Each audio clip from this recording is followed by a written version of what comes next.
Bonsoir à tous et bienvenue à Perspective.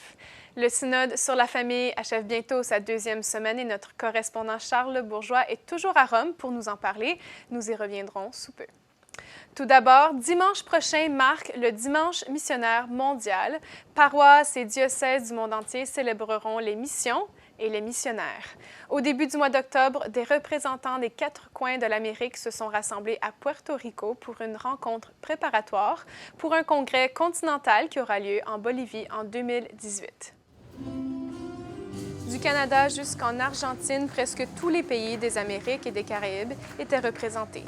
Près d'une centaine de participants ont exposé les défis de l'évangélisation sur notre continent. Le thème de la rencontre était la mission. La miséricorde et la vie consacrée, l'écuménisme et le dialogue interreligieux étaient quelques-uns des sujets abordés en petits groupes. Mais tous étaient conscients de leur appel à la mission. Deacon Pedro, journaliste de Ciel et Lumière, a recueilli ces témoignages. Être missionnaire, pour moi, c'est lié à être capable de dépasser des frontières. Et les frontières géographiques, c'est peut-être les plus faciles à traverser. Mais avec mon expérience, les frontières personnelles, les frontières culturelles, les frontières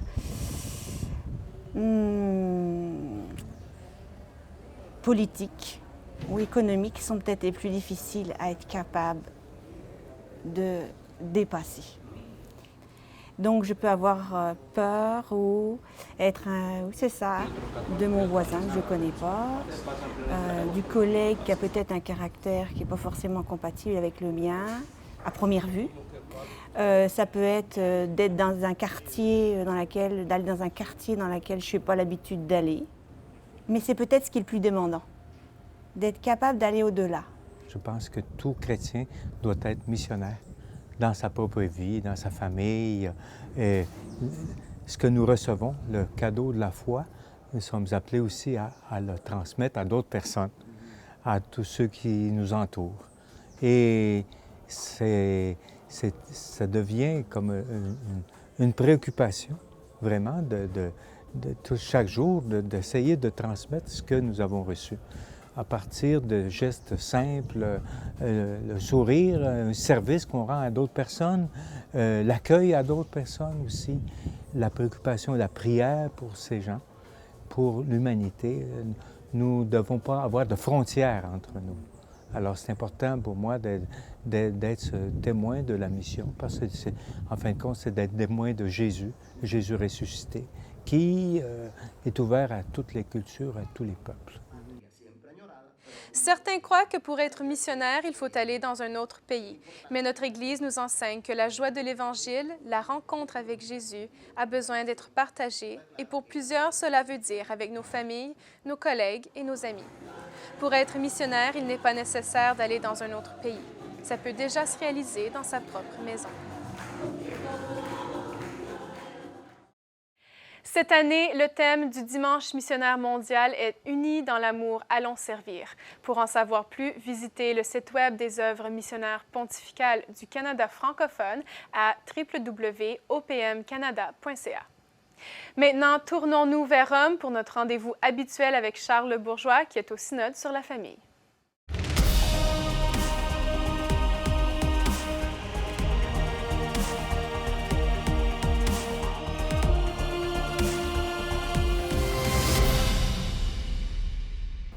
Bonsoir mesdames, messieurs, soyez les bienvenus dans cette émission au cœur du synode. La journée aujourd'hui a été marquée par l'intervention des délégués fraternels, c'est-à-dire des représentants des autres confessions chrétiennes. Il y en a eu 12 au total et je vous propose d'écouter maintenant un résumé de leurs interventions. Ce matin, en salle du synode, la parole était réservée notamment aux délégués fraternels, représentants des autres confessions chrétiennes et venus de différentes régions du monde. L'archevêque syro-orthodoxe venu du Liban a évoqué l'Eucharistie, qui pour lui est un sacrement salvifique qui ne devrait pas faire partie des normes de punition.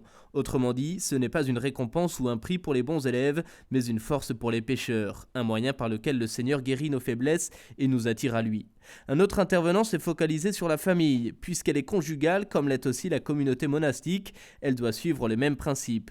La chasteté d'abord, par la consécration de la sexualité, l'obéissance au Christ bien sûr, mais aussi les uns aux autres dans une hiérarchie de service, et la pauvreté avec une mise en commun des biens possédés. En ce sens, la famille est appelée à réaliser la ressemblance de l'image trinitaire de Dieu. Le représentant de l'église copte d'Égypte rappelle quant à lui la première mission de l'église envers les personnes à tendance homosexuelle.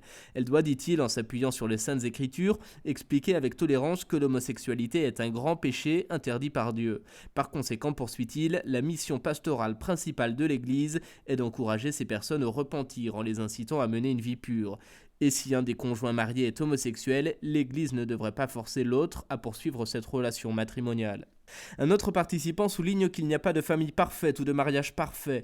Dans notre monde brisé, fait-il valoir, les familles sont non seulement source de bénédiction, mais peuvent aussi être source de grand mal, comme quand un père abuse de sa fille ou que des frères et sœurs se battent pour un héritage. C'est aussi cela, la réalité pastorale. Le pasteur a ainsi voulu rappeler que chez les baptistes, Jésus est comme un ami qui exprime la présence de Dieu au milieu de nos luttes et imperfections. Le pasteur méthodiste de Rome a pour sa part regretté que ce synode soit concentré sur une seule forme de famille, celle avec les parents et les enfants. Il faut aussi considérer, pense-t-il, ceux qui sont seuls, les couples avec ou sans enfants, ceux qui vivent des unions civiles ou des relations de cohabitation, et aussi ceux qui sont mariés à l'église sans enfants. Parmi les 12 représentants intervenus aujourd'hui, Monseigneur Stéphanos est primat de l'église orthodoxe en Estonie. Il revient pour nous sur le contenu de son intervention ce matin. J'ai voulu surtout rappeler qui est Dieu, notre ami, notre frère, celui qui nous accompagne, que nous devons faire tout pour ne pas laisser les gens dans le désespoir. Mais qu'en même temps, nous devons être conscients que ce que nous gérons, ce n'est pas notre affaire, c'est l'affaire du Christ lui-même. Les sacrements de l'Église, ce n'est pas notre affaire personnelle. Et nous devons être de bons économes, c'est-à-dire bien donner le sacrement, mais en même temps aussi correspondre à l'esprit du sacrement, qui est un esprit d'ouverture, d'accueil et de pardon. Pourquoi, Monseigneur, selon vous, c'est important cette présence des délégués fraternels dans ce synode ? C'est important parce qu'aujourd'hui, nous constatons tous que les problèmes des familles, c'est un problème universel. Nous vivons des bouleversements inouïs. Il y a des nouvelles lois qui sortent, qui bouleversent complètement notre compréhension de la sexualité, notre compréhension de la relation homme-femme. Aujourd'hui, on essaye, au nom de l'égalité, du droit de l'égalité, de couvrir, sous le plan des législateurs, de couvrir l'ensemble des questions qui se posent. Mais je pense que c'est comme un bulldozer, il passe et il écrase l'essentiel, le fondement. Et le fondement de la famille, c'est un homme et une femme, on ne peut pas sortir de ça. Et je crois que nous sommes tous d'accord pour affirmer ça, toutes les églises, mais en même temps, comment le faire sans blesser, sans exclure, sans juger, sans critiquer, sans opposer le bien de la sexualité avec le mal de la sexualité, etc. C'est un immense problème qui ne concerne pas qu'une seule église. Ça concerne la totalité de la chrétienté. Et je crois que dans ce sens, ce synode est arrivé au bon moment. Et aux côtés de tous ces pères synodaux, aux côtés de ces évêques et de ces cardinaux, il y a aussi des laïcs et notamment des couples, mais mieux encore, il y a un bébé, oui, il y a un bébé venu accompagner ses parents qui participent aux travaux du synode comme auditeurs. Je vous propose maintenant d'écouter leur histoire. My name is Massimo, I'm married with Patrizia. This is Davide, the synod baby. He received a lot of blessing these days. We are married with 20 years and we have 12 children. The oldest is 19, he's studying at the university in Maastricht. The other is studying and normal children. We are no so family, fantastic family, normal family with normal problems. But the Lord help us every day. It's very important to pass the faith to the next generation. We celebrate the Eucharist on Saturday evening, and on Sunday morning we pray the morning prayer with the children. So we take a word of the Bible and we speak with them. Are you okay? What about this week? Have you a problem in school? Are you in peace with all brothers and sisters? Do you have to ask forgiveness? Because, and also we can ask forgiveness if we make a mistake, sometimes. The Holy Father invites us. We are itinerant of the Neo-Catechumenal Way. We live in the Netherlands as a missionary family. Yeah. So the Holy Father invites us, and we have a baby, so he has to come with us. Everyone wants to bless him, want to give him, take a picture with us, with, you know, important cardinals. We ask to them, can we take a picture with you? No, man, I have to take a picture with you because no, it's very important. We are very thankful to the Holy Father because to stay here is a big opportunity to bless God for all the things that He made in our life. We start this way of Christian initiation, and this is a big blessing for our life. We are very happy to have children. Paolo VI made a great encyclic with Humanae Vitae, and it's not true that the Humanae Vitae it's last. It's an heavy thing that you have to. No. It's grace. It's really grace. Yes. Now, we would like that will come the light of the Christian family, that this model of the Christian family will be proposed with enthusiasm, with a positive message.